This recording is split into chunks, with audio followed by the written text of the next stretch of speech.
Hai Muhammad, dengan suara keras. Nabi SAW balik. Apa kau mau saya beriman padamu? Kata Nabi SAW, tentu saja. Kata Rukana, lawan saya bergulat. Lawan saya bergulat, gitu kan? Maka kata Nabi Rukana ini selama ini selalu orang takut sama dia. Dia pikir Nabi SAW pasti takut gitu.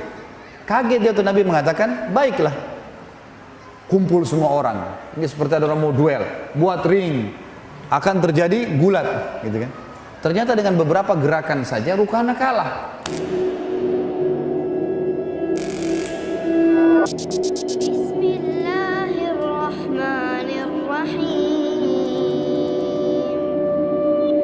Hadis ini diriwayatkan Imam Ahmad tentunya, dan masih ada ulama yang membicarakan tentang hadis ini, tapi dihasankan oleh sebagian yang lainnya. Kisah yang diriwayatkan oleh Jabir radhiyallahu anhu, pada saat kami pulang dalam satu perjalanan bersama Nabi SAW, kemudian kami masuk di pintu gerbang Madinah, kami menemukan suku Najjar. Suku Najjar salah satu suku Ansar yang tinggal di pintu gerbang Madinah. Jadi zaman dulu itu kayak Surabaya ini, kalau kota Madinah itu ada bentengnya, ada pintu gerbang. Jadi musuh nggak bisa nyerang gitu. Makanya waktu terjadi perang Uhud itu, tujuannya Quraisy mau masuk menembus benteng Madinah yang ada di sebelah gunung Uhud. Tapi karena pasukan Muslim sudah keluar, mereka terpaksa berhadapan gitu kan, mereka tidak bisa masuk ke dalam. Begitu masuk pintu gerbang Madinah ada suku Najjar. Suku Najjar ini suku ibu Nabi SAW. Masuk sana ternyata ada unta jantan lagi ngamuk. Unta jantan lagi mengamuk. Dan unta ini teman-teman seperti kuda, bisa menggigit, bisa menendang. Ya. Yang terjadi, Jabir radhiyallahu mengatakan, ya Rasulullah, hati-hati, di depan anda ada unta jantan lagi ngamuk. Semua orang sudah tahu, termasuk pengembala unta, kalau unta jantan ngamuk, mereka cuma berusaha menggiring masuk ke kandang, lalu dibiarkan tenang dulu, baru kemudian didekati, karena liar sekali. Maka yang terjadi, Nabi SAW justru menghadapkan untanya ke unta itu. Unta ini lagi membelakangi Nabi ya.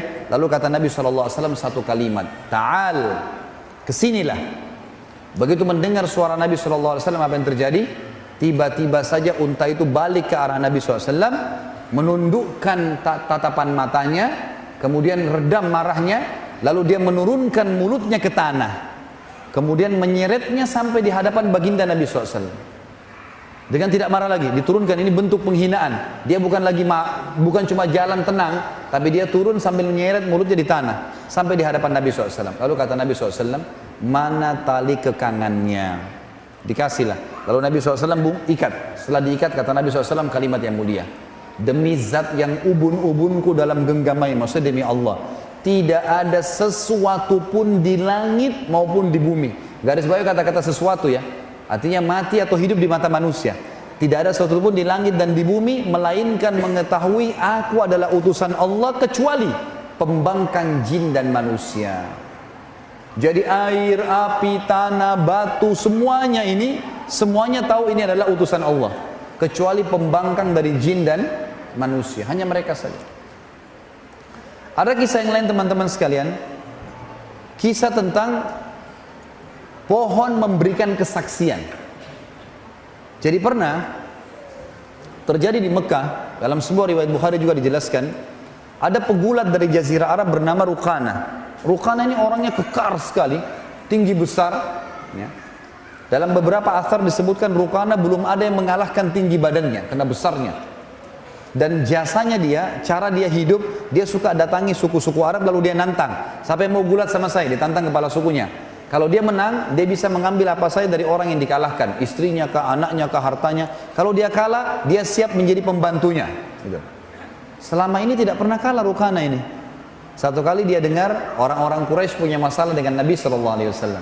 Maka dia pun datang ke Quraisy lalu mengatakan, hai Quraisy, mau saya permalukan Muhammad? Kata orang Quraisy, tentu saja. Kata Rukana, apa balasannya? Kata Quraisy, apa yang kau minta? Kita kasih semua. Yang penting permalukan saja. Maka Nabi SAW lagi tawaf di Ka'bah. Kata Rukana apa? Hai Muhammad, dengan suara keras. Nabi SAW balik. Apa kau mau saya beriman padamu? Kata Nabi SAW, tentu saja. Kata Rukana, lawan saya bergulat. Lawan saya bergulat. Gitu kan? Maka kata Nabi Rukana ini selama ini selalu orang takut sama dia. Dia pikir Nabi SAW pasti takut gitu. Kaget dia tuh, Nabi mengatakan, baiklah. Kumpul semua orang. Ini seperti ada orang mau duel. Buat ring. Akan terjadi gulat, gitu kan. Ternyata dengan beberapa gerakan saja Rukana kalah. Belum pernah Rukana dikalahkan seluruh Jazirah Arab, nggak ada yang kalahin dia. Tidak percaya. Muhammad, lepasin saya, lepasin. 2 kali kalah, 3 kali kalah, 10 kali kalah terus. Kata Rukana apa? Saya mengaku kalah, tapi saya tetap tidak akan beriman sama kau sampai pohon ini bicara. Ditunjuk satu pohon kurma di situ. Mereka kaget dan orang-orang Quraisy menyaksikan semua ini. Pohon itu mengeluarkan suara mengatakan, Asyhadu an la ilaha illallah wa anna Muhammad Rasulullah. Pohon bicara depan mata mereka, tapi tetap juga tidak mau beriman. Makanya subhanallah, sabda Nabi SAW mulia tentang penghuni neraka apa? Wala yahliku illa halik. Tidak ada orang masuk neraka kecuali orang yang goblok sekali udah. Karena tinggal beriman kok, gitu kan? Tapi dia tidak mau, subhanallah. Juga dalam hadis Bukhari dijelaskan, baginda Nabi SAW pernah berkata kepada Jibril setelah hijrah ke Madinah, Hai Jibril, waktu saya sebelum menerima wahyu pertama di Gua Hira, saya sering dengarkan kalau saya ke Gua Hira selama 26 hari pertama Ramadan, sebelum ada puasa Ramadan tentunya, tapi di bulan Ramadan, ada selalu mengatakan, Assalamualaikum ya Rasulullah. Siapa itu? Kata Jibril Assalam, itu batu dan pohon yang mengucapkan salam kepadamu. Riwayat Bukhari yang lain juga menyebutkan, Baginda Nabi SAW pernah keluar dari masjid, ada satu orang Arab Badui lagi lewat di Madinah. Orang jauh dari luar Madinah, dia lihat ada kota Madinah, dia ingin belanja. Dia mampir, tapi masih kafir. Begitu dia mau keluar, Nabi SAW lihat, Nabi tanya, tahu ini bukan orang Madinah? Dikatakan, hai rajul, hai laki-laki dipanggil. Biasa orang Arab kalau tidak kenal namanya, dia katakan, ya rajul gitu. Datanglah orang ini penghormatan gitu. Lalu kata Nabi SAW, untuk apa kamu datang ke sini? Dia bilang, saya ingin belanja, ada hajat saya. Kata Nabi SAW, mau nggak saya tunjukkan lebih baik daripada apa yang kau belanjain itu? Kata dia, tentu saja. Kata Nabi SAW, kau mengikrarkan bahwasanya tidak Tuhan yang menciptakan langit dan bumi kecuali Allah dan saya utusannya. Kata Arab Badui itu, siapa yang menjadi saksimu? Lalu Nabi SAW menunjuk sebuah pohon kurma di pinggir lembah itu, mengatakan pohon ini. Lalu pohon itu dalam hadis Bukhari dijelaskan bergerak mendekati Nabi SAW dengan orang Badui itu, lalu berkata, Asyhadu an la ilaha illallah wa anna Muhammadar Rasulullah. Riwayat yang terakhir berhubungan dengan kuasa Nabi terhadap pohon ini adalah riwayat Bukhari juga. Disebutkan bahwasanya Nabi SAW di depan mihrab beliau, kayak mihrab kita ini, ada batang pohon kurma besar di zaman itu. Ditebang atasnya, ditebang akarnya, ditancapin di tanah. Itu menjadi sutrahnya Nabi di depan mihrab pas gitu.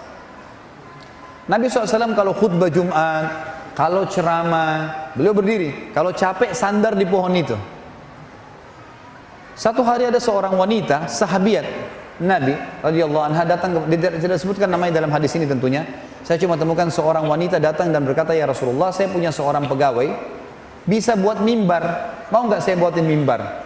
Kata Nabi SAW, silahkan. Dibuatlah mimbar, dan mimbar Nabi SAW waktu itu 3 anak tangga, gitu kan? Jelas hari Jumat tiba, mimbar sudah ada. Anas bin Malik meriwayatkan hadis Bukhari ini mengatakan, waktu Nabi SAW lihat mimbar, beliau pun naik ke mimbar seperti khatib biasa. Lalu Bilal, setelah salam, Bilal mulai azan. Waktu Bilal lagi azan, kami mendengarkan suara tangisan anak kecil yang makin lama makin besar sampai menyerupai suara induk unta yang kehilangan anaknya. Kami pun melihat satu sama yang lain. Di masjid tidak ada anak kecil, nggak ada juga unta dalam masjid. Dari mana suara ini? Lalu kami melihat Nabi SAW turun dari mimbarnya, mendatangi batang pohon yang di depan mihrab itu, lalu memeluknya dan bersabda, kata Nabi SAW, demi zat yang ubun-ubunku dalam genggamannya, kalau saya tidak memeluknya pohon ini, maka dia akan menangis sampai hari kiamat karena kehilangan zikrullah.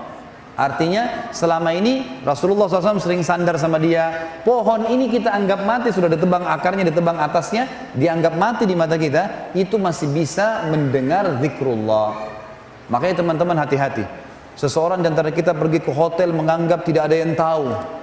Udara yang antum hirup itu makhluknya Allah. Air yang kita pakai, cebok di kamar mandi, makhluknya Allah. Spray yang kita pakai, benangnya, semua makhluknya Allah. Cahaya yang kita pakai, makhluknya Allah. Bagaimana antum merasa tidak diawasi oleh Sang Pencipta Allah? Tubuh kita sendiri, semua urat-urat sarafnya, darahnya, semua makhluknya Allah. Dan ini memberikan saksi hari kiamat. Hati-hati, jangan kita anggap benda mati mata kita berarti tidak akan tahu apa-apa. Sudah tahu hadis sahih kan? Yang muttafaqun alaihi Bukhari Muslim tentang kita disunnahkan pindah-pindah tempat kalau sholat sunnah. Kenapa? Karena kata Nabi SAW, setiap tempat dipakai sholat oleh seorang muslim akan jadi saksi hari kiamat. Tembok lantai itu akan jadi saksi buat antum hari kiamat. Bagaimana kuasa Allah? Tugas kita beriman, tidak usah bertanya, gitu kan? Allah perintahkan duhur 3-4 rakaat, asar 4 rakaat, ya sudah, kita terima kalau orang beriman. Tidak usah kita protes. Kenapa ya? Duhur 4, asar 4, kenapa Allah nggak kasih aja sekalian jam 2 4 rakaat? Loh, Allah maunya begitu. Dan itu orang beriman yang harus menjalankannya. Seperti itulah.